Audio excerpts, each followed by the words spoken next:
I'm so excited to have Nic Brewer return to Junction Reads. She was with us a few years ago when we were live and in person, but here we are. Welcome, Nic Brewer, to Junction Reads. I'm so excited to talk about your novel, SUTURE. Before we get started, I am going to share a land acknowledgement, and please, I know we've got people who are outside of Toronto, so please, if you want to share or acknowledge the land on which you are sitting, feel free to do so. You can do it in the chat or just share it with Kaylee and she can share it on your behalf. I am sitting in Toronto, which for thousands of years has been the traditional land of the Wyandot Anishinaabeg Nation, the Haudenosaunee Confederacy, and most recently the Mississaugas of the New Credit First Nation. I am specifically in Adubakok, the place of the alders in the Michi-Saagiig language. Both are still home to many Indigenous peoples across Turtle Island, and I am very grateful to have the opportunity to work in the community on their territory. Nic Brewer. It's me. Before we talk about your incredible novel, another favorite part of these reading series is talking to writers and asking what they're reading and what they would recommend to anyone watching this video or sitting with us today. What are you reading right now? I am right now reading, I'm finishing up all of the books that I started in like fall 2021. And then I had a very wonderful and chaotic late summer and fall last year. So I did not get a lot of reading done. But I bought a home and got engaged. So it was a big summer that led to a big fall. But right now, so I'm finishing up, I just finished The Pump by Sydney Warner Brewman, which is their first collection of short stories published with Invisible. And it's so good. Sid is such a talented writer, and it's not the type of book that I would go to anymore. I don't know, old and soft now. And The Pump is very gritty, and it's about like the ugly bits, because there are always ugly bits. Like SUTURE's about the painful bits. I don't know. You know, we all find whatever ugly it is that resonates with us. Yeah. But it was really wonderful, and it launched around the same time SUTURE did, and so I liked the sense of camaraderie. And I'm also reading Vanishing Monuments by Jenna Elizabeth Stincy. And because Jess was one of the people who very kindly blurbed SUTURE for me, and I've been wanting to read their writing for ages as well. And Vanishing Monuments is a hell of a book.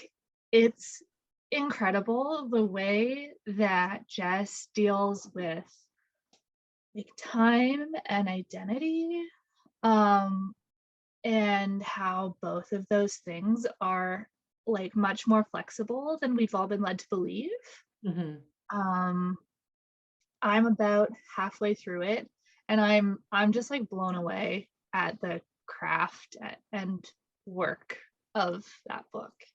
Is it short stories or a novel? A novel.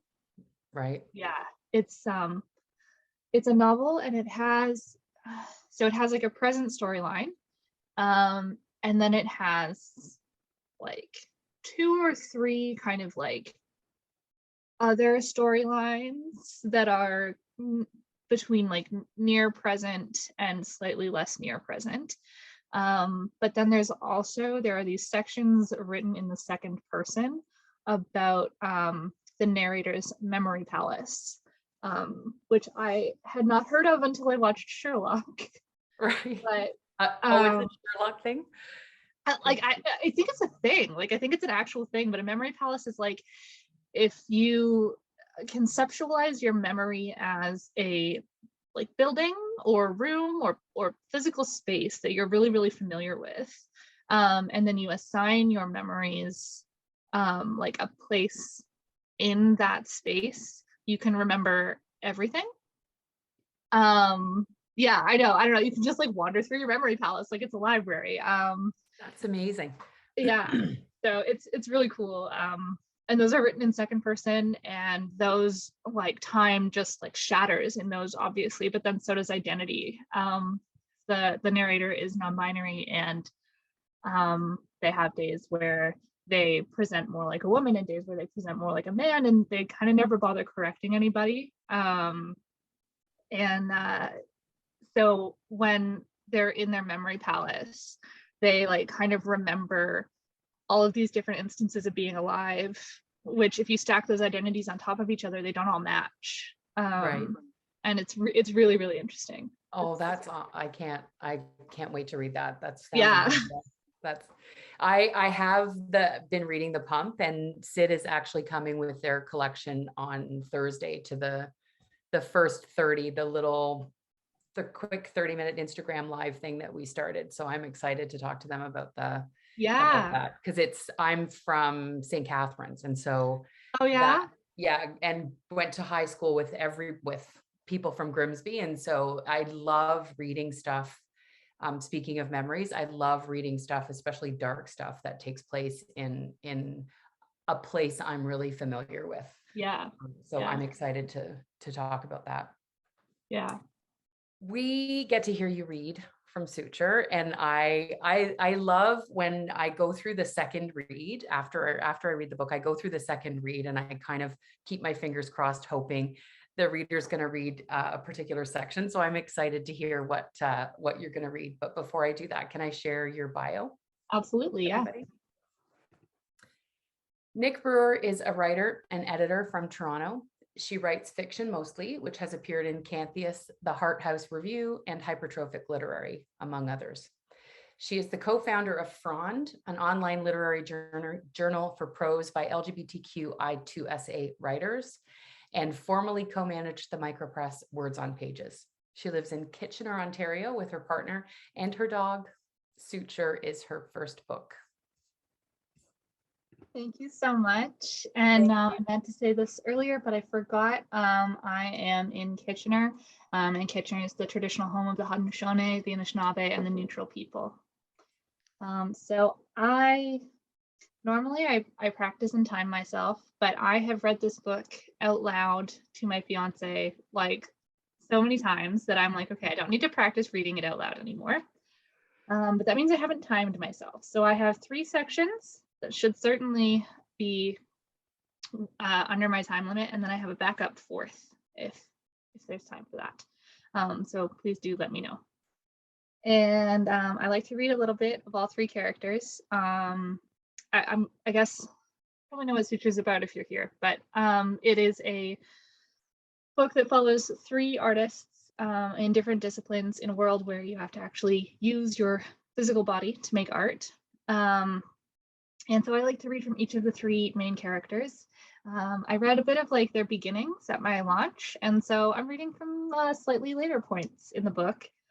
I don't believe this book has spoilers because it barely has a plot. So here we go. This first section that I'm going to read is Eva, who's a filmmaker. And to make her films, she pops out her eyes and puts them in her and puts them in her camera. And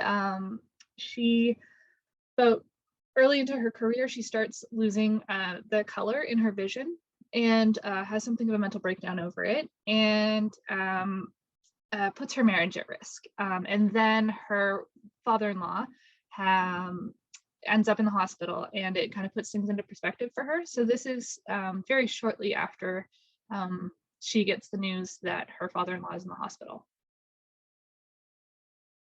And she and her wife are at her mother-in-law's place, just waiting a couple days for the father-in-law to come home. When the dishes were finished, Dev started a pot of coffee, and Eva stood behind her, slid her hands around her waist, bent her face into the curve of her wife's neck. "Can we talk?" she murmured, and Dev did not turn but nodded, did not return the embrace but melted into it in a tiny concession, a shy yearning. They stood together quietly, watched the coffee drip slowly onto the carafe, delivered a mug and a gentle hug to Dev's mother at the kitchen table, and carried their own mugs upstairs to the guest room. They settled into the bed together, and Eva felt the weight of the last month flowing off her skin in anticipation of a real conversation, felt a welling behind her eyes, felt her skeleton creaking underneath it all. She looked into Dev's eyes, a shimmering, rich brown until the morning a few months ago when Eva had woken up in black and white. Now, shining black irises and gleaming whites set in soft gray skin, creases beginning to form at the corners of her eyes, sunken shadows at her cheekbones. I'm sorry for everything, Eva finally said out loud, and Dev shook her head like, it doesn't matter. I know it doesn't feel like it matters now, and it doesn't, but you didn't deserve that. You need to know you didn't deserve that. You offered to help me in so many ways, and I shouldn't have left like that. She could feel more of it tightening against her clenched jaw, but she held her teeth together and rested a soft gaze on her wife's slumping shoulders, on the way her knuckles whitened around her mug. A self-loathing tightened itself around Eva's muscles, pulling her body into itself, telling her to become as unobtrusive as possible, but she had been pulling, and look what she had undone. She shuffled closer to Dev on the bed, reached a shaking hand out to lay heavily on her wife's thigh, and in that touch felt a bridge stretch over the valley she had dug between them. Eva, always digging valleys. Dev, always building bridges. I love you, she didn't say. And for the first time in 3 weeks, her wife curled into her and shook with quiet sobs. While Dev cried into Eva's chest, Eva held her close and tight and warm, and she ran through her monologue in full. I got lost, she didn't say. You made it possible for me to make the most painful work I ever wanted to make, and people loved it because you loved me and I got lost in it. I'm sorry you spent so much time building bridges. I'm sorry you have spent so much time retrieving me from the deepest part of the maze. I'm sorry that you gave me the world and all I did was get lost in it. I was so angry. I am so angry that I only got 37 years with these eyes. I'm sorry that when I lost the only thing you didn't give me, I blamed you for it. I'm sorry it has taken me so long to realize that everything you gave me was already mine to discover and we found it together. I'm sorry I made you feel alone in this. I'm sorry I failed you. Dev's breath evened, quieted. She rested against Eva. I'm sorry I got lost, Eva said into the top of Dev's head. Dev raised her head to look at her. Are you back? I'm back. Dev nodded and rested her head back down on Eva's chest. Will you go to the goddamn ophthalmologist? Dev said, and Eva laughed, and Dev laughed, and it didn't even matter that Eva couldn't tell if Dev was wearing her blue sweatpants or her gray sweatpants, because they were laughing, and Dev's laugh would always be prismatic and shimmering. I'll go to the goddamn ophthalmologist, she said. This next part is Grace, who is our writer. It's in, so the book has like 3 major sections, literally called the beginning, the middle, and the end. And so this is in Grace's middle. And it is the first story of her middle. And I'm just gonna go ahead and jump right in. Grace is like a bit of a psychopath. It was the 7th time this month that she'd seen him. Tall and lanky and impeccable, always dressed in a beautiful suit or jacket. This was probably why she noticed him, his square shoulders and crisp clothes standing out among the usual gallery goers' Blundstones and flannel. She couldn't help but watch him sometimes, the way he dialed his whole body into a conversation. The relaxed attentiveness of his flawless features, the shine of his dark brown eyes could catch her eye even from across the room. Tonight, she decided, it cannot go on like this. She pulled the sleeves of her turtleneck down to cover the bruises in the crooks of her arms, and she charted her path. Her skirt brushed against his jeans as they admired the same sculpture. When he turned to apologize, a flicker of recognition passed over his smooth face. He faltered just long enough for her to mirror the expression, to initiate the apology, to set the course. I'm pretty sure I've seen you more than I've seen some of my friends this month, she said with a smile, and I thought maybe it was time to just introduce myself. He laughed, a round and polished laugh that pulled all his mouth into a picture-perfect smile, dimples and all. He stretched a hand out towards her. Olu, he said. She took his hand, lightly calloused, in a firm grip. Grace, she said. Are we friends now, then? He said, eyes sparkling, with their hands still clasped. I hope so, she said. They fell so easily into a routine that within weeks it was hard to imagine a time they hadn't been attending events together. meeting early at a coffee shop, walking to the gallery or the bar or the bookstore, and afterwards finding somewhere to sit to talk for hours about the event, about what they loved, about what inspired them. He talked about his clients, emerging artists he represented at a small arts agency, and his face shone when he shared the agency's success stories. Grace talked around herself, fit together pieces of her truth to make something more interesting for him, something more resembling a girl, a writer, a love interest. As she layered the truths atop one another, she noted the gaps, the seams, kept a mental map for herself of the Grace she was handing over to Olu. When the weather warmed, they would walk together after events, aimlessly, arms close and the air sparking between them, but it was weeks before Grace finally led their walk to the house where she rented an attic apartment. She had cleaned it for hours before leaving, scrubbing the blood off the floor, covering the stains on the upholstery with all the blankets she could find, leaving a pile of new books out on the coffee table, leaving the word processor on display on her prized mahogany desk. Her couch was small and her drinks were strong, and when Olu asked what kind of writer she was, she finally allowed herself an uncensored truth. You know, just a writer like all the other writers, depressed and always a little too ready to bleed out. And he smiled an already familiar smile, just soft enough to dismiss her morbid humor, but never so much of a smile that she could think he agreed, just enough that they could both let it go without Grace having to apologize. There was so much that was familiar about him, the perfect romantic lead, embodying every heroic kindness and patience and grace, and she had so easily shown him the parts of herself that she knew he could slip into. Let me make it easy for you, giving him ambition and passion and a cruel wit that his soft heart could never admit to wanting. Let me make it easy for you, closing the distance between them, holding each of his doubts for just long enough that they could dispel them together, keeping them out of sight once they were gone. Let me make it easy for you, slipping her hand around his neck and pulling him into her, showing him he was right to want this, showing him she was right. Okay, I think it's been about 10 minutes, so this is my last planned section. And this is Finn, sort of. Oh, that's applause. I thought it was a hand. So this is Finn, and Finn is a visual artist, but I'm cheating a little bit because this is more a story about Finn's kid. And this, I may have actually possibly read it the last time I was at Junction Reads. And because it's one of my favorite parts. SUTURE started, and it had a lot of monologues in it because I really like writing monologues. They're a really fun character study, I find. And so I had this character who was a punk drummer, and she had this monologue in one of an early draft of SUTURE, but she didn't make it into the book. So I picked and chose her characteristics that I liked and assigned them to other characters and worked them in. And I was like, I can't let go of this monologue. It's my favorite thing.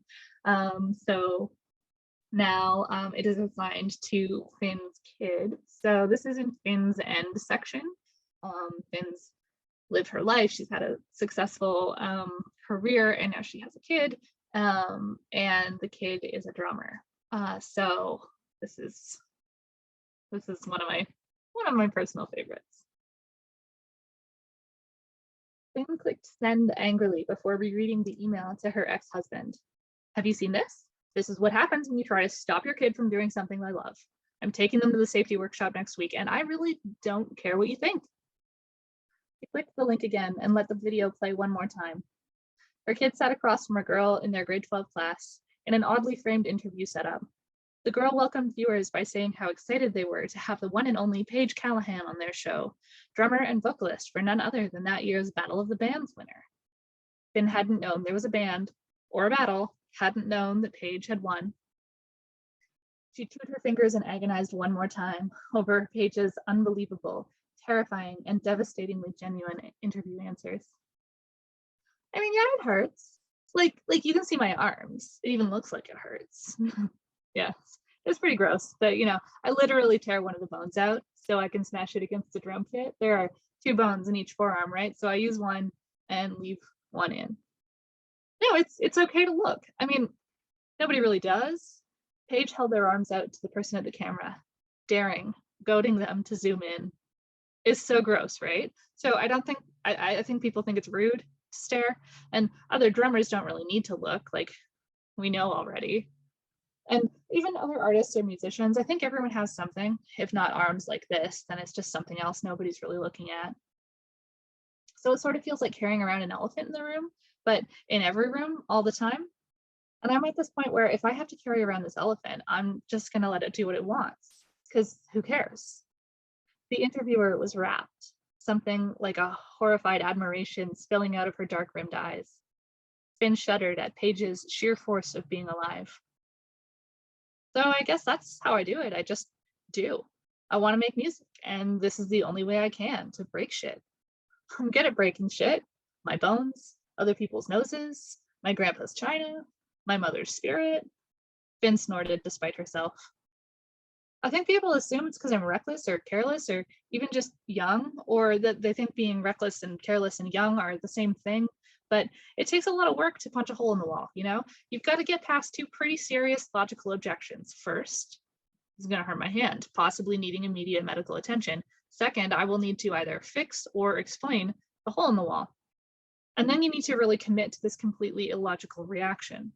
Lots of people will punch a wall, semi-committed, and walk away with both their hand and the wall intact. But me, I'll commit to it. I see your serious logical objections and I'll raise you a broken fucking hand because I don't want to go unacknowledged. I'll start the fight. I'll slice open my arm and rip the bone out because I'm not just going to sit around and wait for someone else to say or make or do what I want to say. Finn mouthed the words along with the video and hit replay, then paused as soon as it ended. She breathed haltingly and loudly through her nose, checked for a response from her ex. The dog had tiptoed over to the desk and nudged his wet nose into the back of her knee. She set a hand on the soft fur right behind his ears and sighed. She clicked play. So those are my 3 planned sections. My clock says 5:24. Let me know if that's good or if I should read the 4th section as well. I'm happy to hear more. I don't know if if you want to raise your hand out there, I'm happy to hear more. Okay, that's fantastic. Hi, Brittany. Thank you for coming. You're so sweet. Everyone is so sweet for coming. Okay, so this last section, it just has like Sunday afternoon vibes, and it's just sweet and soft. It's one of the scenes between Eva and Dev, and Eva is completely blind at this point in the book, and the whole time that I was writing Eva's blindness, I am not blind and I don't know anyone who's blind. I wanted to make sure that at no point was it portrayed as like something horrible to be blind, because it's not. It was a personal tragedy for Eva to lose her ability to make her art, but it wasn't being blind that was the problem. And so part of how I kind of ended up writing that was Eva and Dev developed this habit or relationship or agreement that Dev describes the world to Eva, because Eva wants to see it. She wants to see the color and the cacophony and everything. It's what she loves. So this is just one of those scenes, and it's soft and tender, and I like it. Okay. So they are camping, and Eva asks, "Can we go for a walk?" "Of course." "Will you?" "Of course." Eva slid her feet into flip-flops and listened to Dev fold the blanket, put out the fire, tuck their things away in the trunk of the Jeep. Her soft, airy footsteps approached, and the warmth of her was familiar, comforting. Eva slid her arm into her wife's elbow, their sweaty skin tacky, and they laughed at the general unglamour of summer. "When do you want me to start?" Dev asked as they walked slowly towards the beach. "Start with the sky," she said. "It's perfect." The sun is just about gone, but it's still brilliantly orange at the horizon. It's clear today, and the moon is already shining bright and silver over the water. It's almost a perfect half, the kind of moon you like to say is underrated. From the horizon, the sky fades perfectly through yellow and light blue, and a rich, dark navy is blanketing most of us now.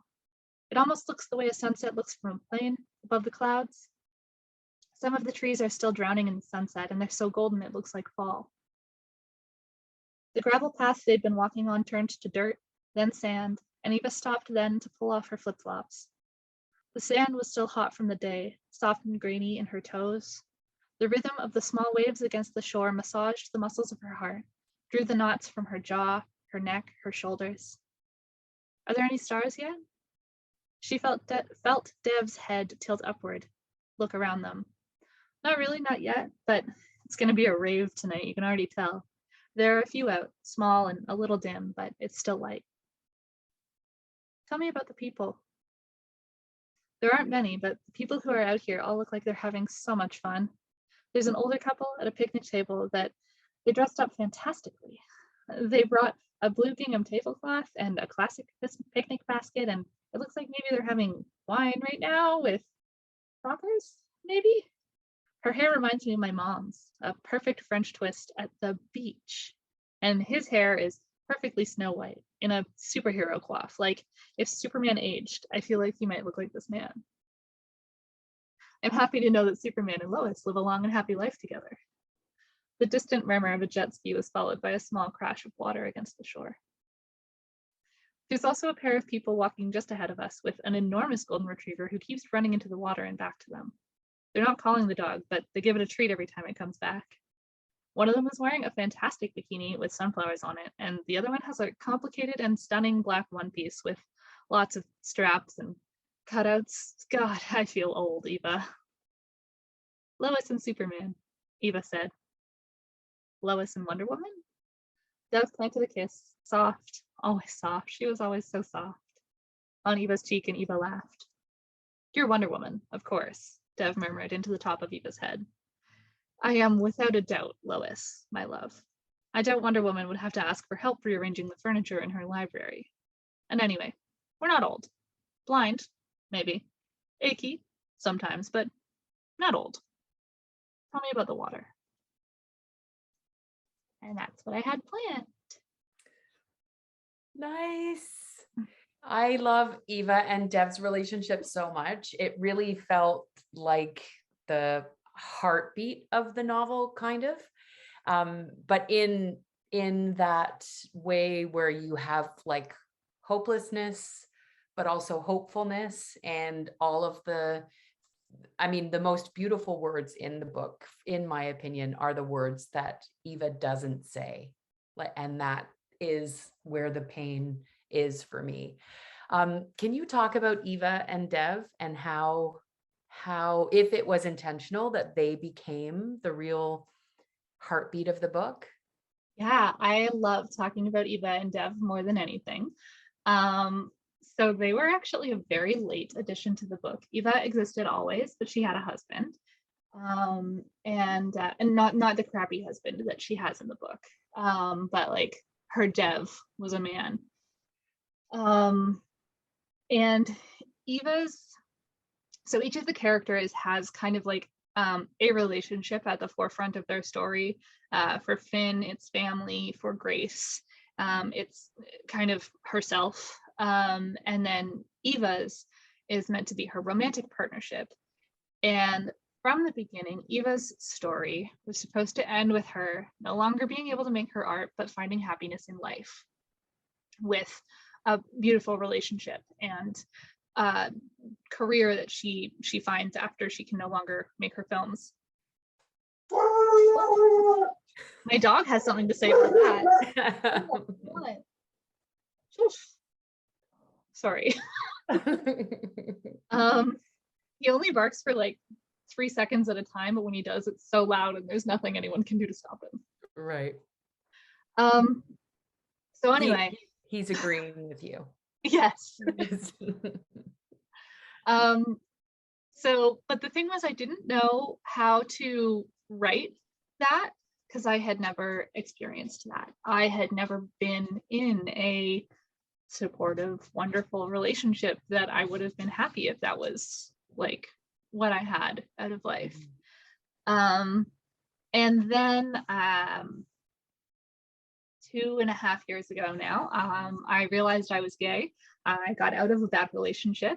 I met the person who is now my fiance, and she changed my whole life. And I was like, oh my God, this is what it is to love and be loved. Holy moly.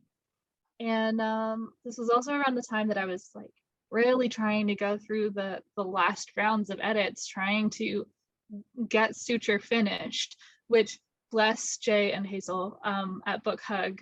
I was making edits until like 4 months before it was. Oh my goodness, I died. I was making edits like so late. I felt so bad. But hey, it's worth it. Right. So yeah, so I finally had this relationship and I was like, okay, I know what to do with Eva now. And Malcolm, my editor at Book Hug, he was like, you got to flesh out Eva's story. And I was like, I can now. I can do it. And then the more I fleshed it out, I was like, oh, this is the whole point. This is the whole point of the book, is this feeling that they have in their story. So yeah. I love them. I mean, I love also the relationship with Grace and Olu, and the letter at the end is also just so painful to read and to experience for her. Finn is the visual artist in the book, and the book opens with her as a kid painting with real paint while her dad is in an art class tearing himself open and making his art. And we see her as a young artist, and we also see her as a parent to Paige. That beginning was so uncomfortable for me as a parent of 3 kids who are artistic. I was like, holy crap, why do parents not fight harder to not make their kids artists, right? Like to stop them from being artists, because we really and truly are in nurturing that artistry, inviting pain, kind of, right? Like inviting an emotional journey that you wouldn't necessarily take on without art as the center of your life. Why did Finn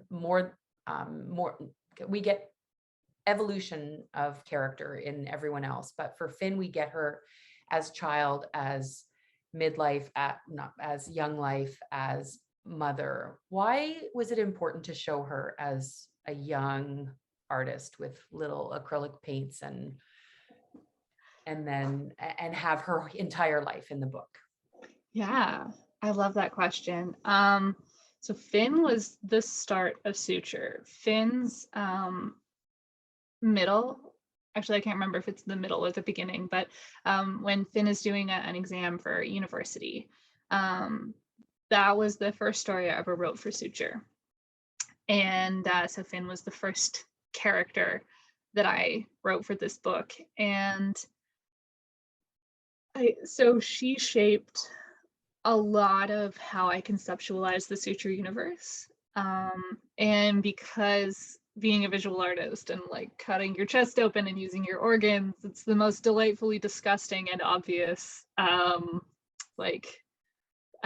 visual representation of the world. I used her character for a lot of like mechanics, explaining the mechanics of the world, which I never actually wanted to have to explain the mechanics of it, because who really cares? And so, but I knew that one question that every reader would have would be like, does everyone who just makes a little painting, like kids, do kids have to use blood? Like people who just journal, like do they have to use their own blood? Like stuff like that. Yeah. Is there not bodily creation in this world? And if so, what does it look like? And so that was part of why I wanted to have her as a kid. Um, I wanted to mechanically show non-bodily creation.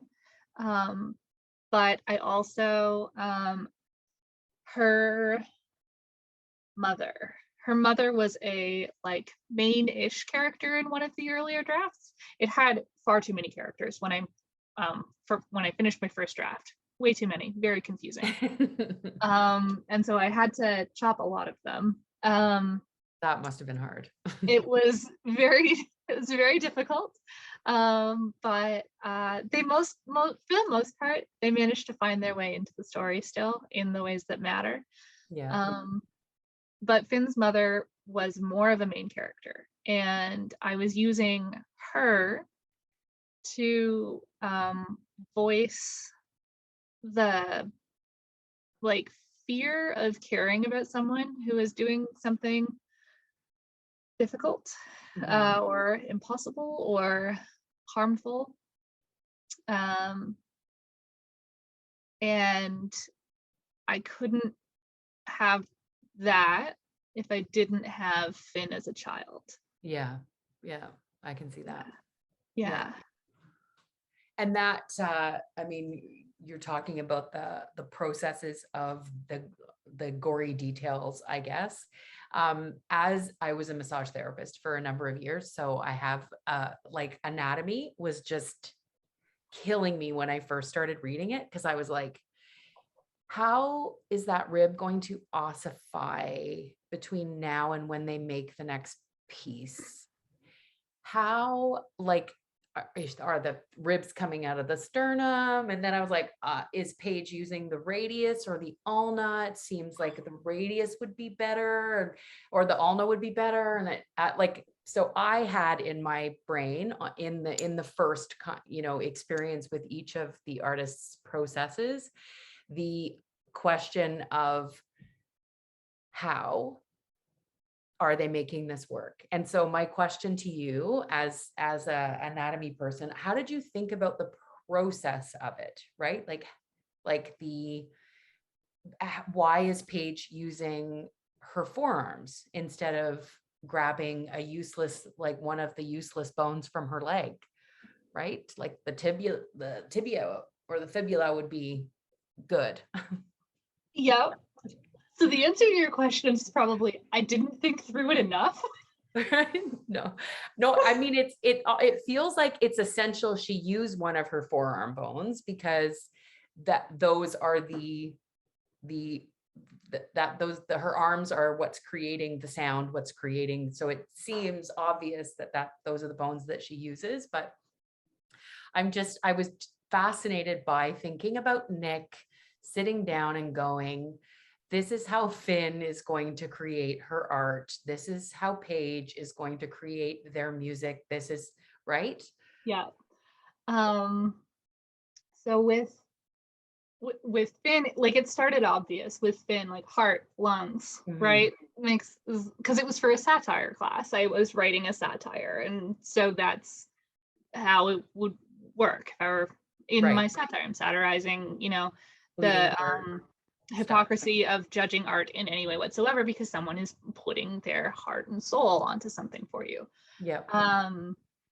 And then so with that, I was like, once I started thinking about it more, I was kind of like, wait, how would you get to the heart? How would you get there? Yeah. And so I just sort of like was imagining like how you would do that with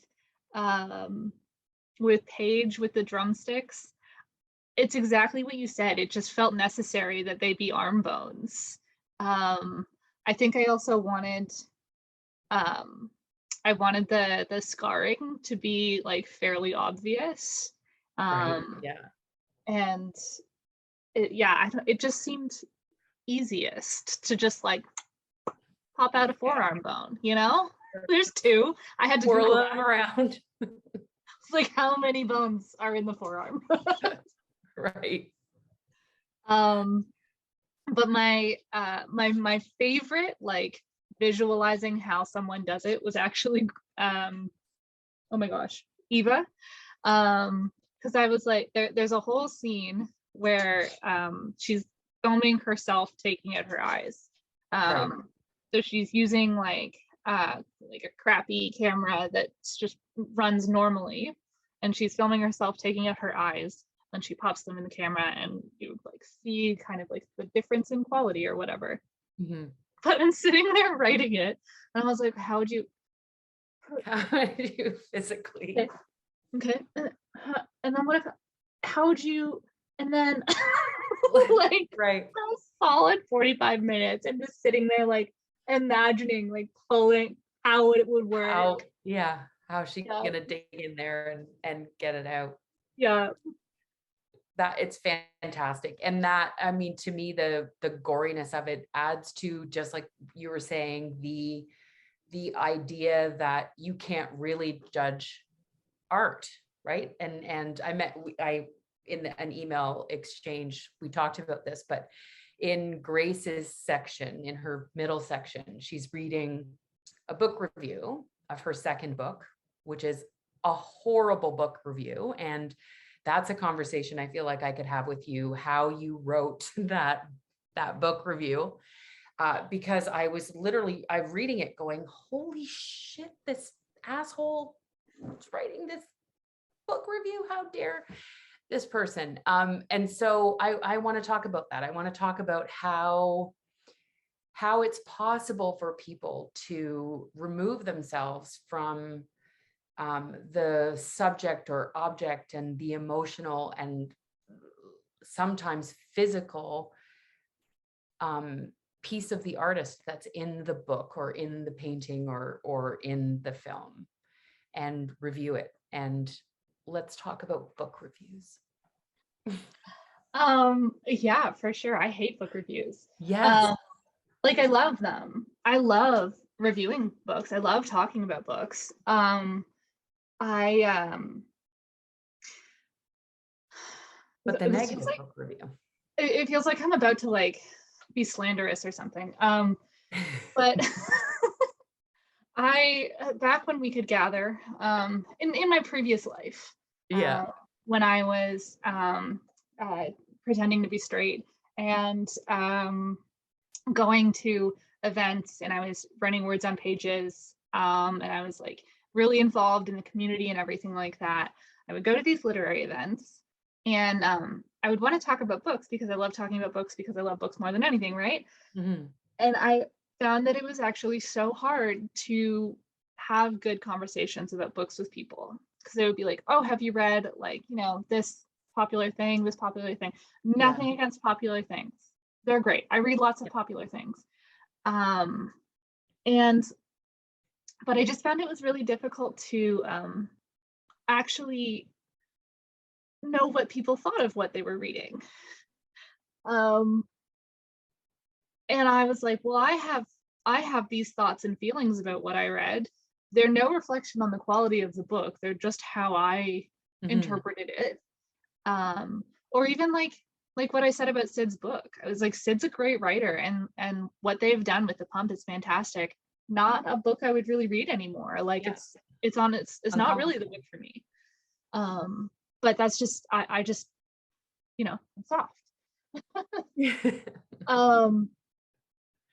And so writing those book reviews, I was just trying to channel like every annoying conversation I'd ever had about books, where someone was making all of these weird judgments about a book based on what they knew of the author, or based on their own preferences in books or whatever. I'm like, I have a preference, but that really doesn't have anything to do with whether a book is good or not.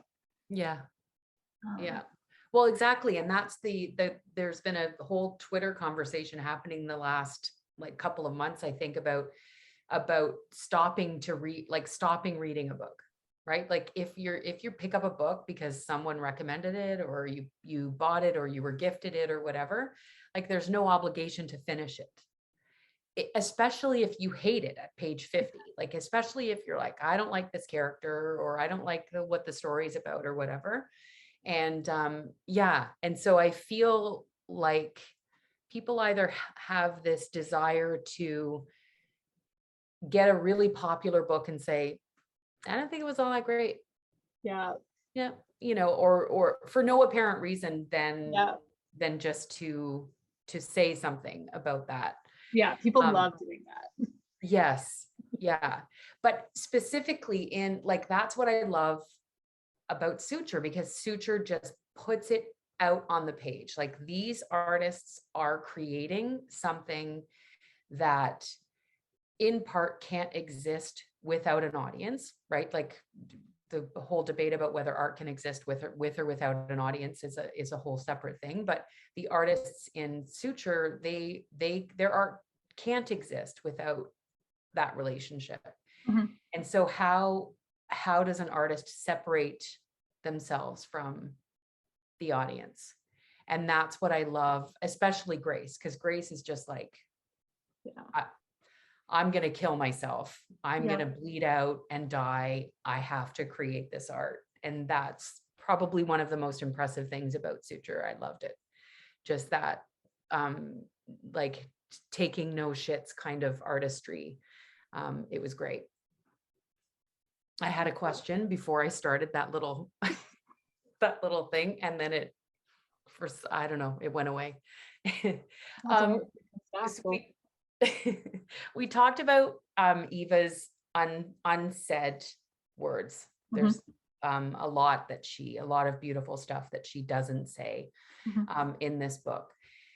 But Suture itself, like you mentioned at the beginning, there's no plot, right? There's no, even though there is beginnings, middles, and ends, there really isn't a beginning, middle, and end. There's no resolution. There's no like, things tied up.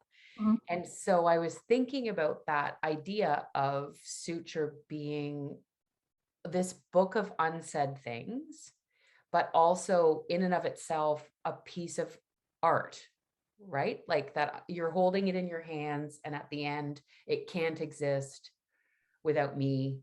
It can't exist without you. And I want to talk about if those were thoughts going through your head when you decided to leave things out, to not have resolution for everybody, and to not have a real linear plot for everybody going through. So I'll answer like with artistry and everything like that.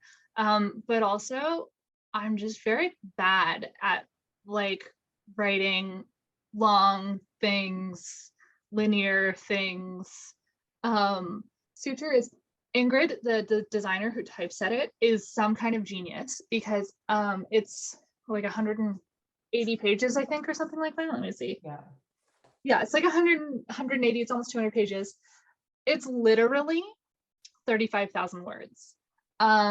For context, a standard novel is like 80 to 100,000 words. Right. This is shorter than some people's short stories. Right. Like 35. It's so short. It's shorter than a novella. It doesn't feel like that though. And I love that, because everybody says that, and I love it so much, because I don't feel like it's short either. I mean, it took me 10 years to write, Yeah. which is comical. But I when I'm reading, like, my very favorite books are books that are about feeling. They're about what it feels like, because stories are one thing and feelings are something else entirely. And one story can result in different types of feelings. And what am I trying to say? I find that unsaid things are really, really, really powerful, particularly in art, because if there is a gap, if what surrounds the gap has been constructed meaningfully and with intent and with consistency, then the reader or the viewer or whoever it is, they get to find themselves in the unsaid thing. And I have always found that that is the most powerful thing. And I saw something in passing from a book I haven't read but want to. And it's I think it's by Alexander Chi, How to Write an Autobiographical Novel. Yeah, okay, great. I really want to read it, but I haven't. And It's very good. yeah, everything I've seen from it looks amazing.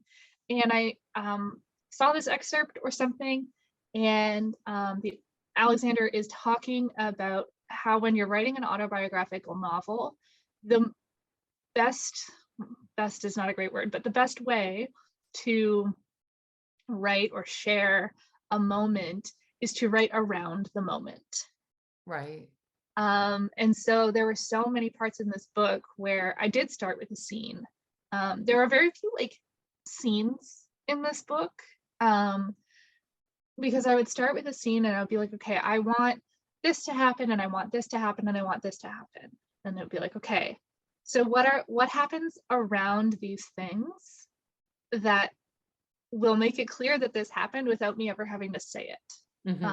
Because then it's just more freedom for the reader. And I think it just also lets them have their own feelings too, if that makes sense. Yeah. Well, and also the visual too, right? The opening, the pre-beginning opening, you don't call it a prologue, but but it is, yeah. The pre-beginning, again, it's full of visual without explanation, right? Like it's an experience for the reader to see without being told really explicitly. I mean, you're being told what you're seeing, but you're not explicitly being told in an interpretive way, I guess, what you're seeing. Yeah, that was good. I'm sorry, I always forget to offer up if you have any questions. I saw Kaylee posted in the chat that if anyone had any questions. I haven't seen any come up. Okay, they sometimes they go just to Kaylee. Okay. Mainly because I get so distracted by them. Yeah, so I think that's it for me. I mean, my whole takeaway from this is that suture exists in and of itself as a relationship between me and the book. Like it's kind of I was asked to do more as a reader, which I loved. I really thoroughly enjoyed that. But Kaylee, are there any questions? Sorry, before I. Okay. We have one question from David, and David asks, how do you balance your own self-care with your own creation? How do you craft a balance between the need to create, despite whatever struggle or pain may come of it, and the need to rest and care for yourself outside of your art? That is a very excellent question. And I would say that my answer, in some people's eyes, is being a bad writer. So like took me 10 years to write this book because I was working full-time for all of that, and I still have a full-time job and I have a life that I love, and I don't write every day. I don't even read every day. I don't know. I've had depression since I was a teenager in high school, and it really ruled my life for a long time until I ended up in the hospital because of it. And that experience helped me sort of understand, like, sometimes you just gotta wait for it to pass. And then a friend of mine died by suicide a couple of years ago, and that put a whole bunch of other stuff in perspective for me and also gave me terrible anxiety. So I'm not a doctor. I'm not a surgeon. Nobody's life depends on me getting up on Saturday at 4 a.m. to write my novel. And I've had a couple of really challenging things in my life that have helped me understand that. And it's just kind of making that decision, I guess. That makes it sound so obvious and simple. And some people choose not to prioritize that way, and that's fine. But I have, it's been a journey. I know it sounds stupid because I'm 30 and I'm like, well, what kind of journey can you have been on so far? And like, you're only 30, but it's a rough 20s. It sounds like a journey. Yeah. Yeah. I hope you don't feel that it's diminished by people saying you're 30. What kind of journey? Not at all. Also, I don't know, if they diminish it, I don't care. Right. Yeah, the challenge, that's a challenge, I think, too, right? Is the waking up every day and what am I demanding of myself today? What success do I have to have today? And then feeling at the end of the day that you've somehow failed yourself or the world if you haven't accomplished the thing that you wrote down on the list or whatever. So I love that. I really appreciate you saying that. I'm like, I'm gonna watch this video probably 100 times after this. Thank you so much, Nic, for coming back to Junction Reads. I hope that we have you again. And if that's because we're still here in 10 years, that's fine. Kaylee and I will still be here in 10 years. We have 2 copies of SUTURE that Hazel had from Book Hug has generously donated. So Kaylee is going to raffle off her copy, these 2 copies. Some people have left, so I don't know if that means anything to you, Kaylee. Sorry, I was also typing in the chat. I have their contact details. So yes, you have one more question? Yes, it was from Brittany, but Brittany has said Brittany's going to reach out to you and ask you this question directly. Absolutely. So you get another little bonus kind of offline question, which is wonderful. But yes, there are some people who just scooted out because a lot of people do leave kind of just before 6, but we do have their contact information. So if it is anyone who has left, we will catch them. All right, our first winner for this evening is Jade Colbert, who I think is still here. Yes, I see Jade Colbert in the corner. And our second winner for the evening is Patty Scott, who I think has just left, but was here up until like 5:57. So congratulations to both Jade and Patty. Jade, you can actually, Jade has just put in the comments that they already have a copy of the book. Feel free to email me. You can nominate somebody else. You can nominate another winner. As long as I get their name and mailing address, I can send that to Hazel and she can mail it out. And I will reach out to whomever you just said, Kaylee, that went in and out like immediately. Patty Scott. Patty Scott, and to offer the same thing. That's it. Thank you so much again, Nic. I really appreciate it. Again, Nic mentioned Sydney Warner Brewman, who's coming to the First 30, which is that Instagram live thing that we started about a month ago, just to talk about the beginnings of books. So feel free to tune into Instagram on Thursday night, this coming Thursday at 7 p.m. And on January 23rd, Kaylee Michelle is coming with her memoir Vagabond, which I'm also excited to talk about. Nic, thank you, thank you, thank you. Good luck with everything. Good luck. I don't know if you guys are getting married this year or if you're... Yeah, this fall. So, will it be a wedding, like big wedding? I don't know, but we're getting hitched September 30th, no matter what. Yay. I'm so excited. Congratulations. Thank you. Luck. And congratulations on the book. It truly is an incredible. This is so wonderful. Thank you so much for having me back. And thank you guys all for coming. Thank you, everybody. Thank you. Bye. Thanks, Kaylee.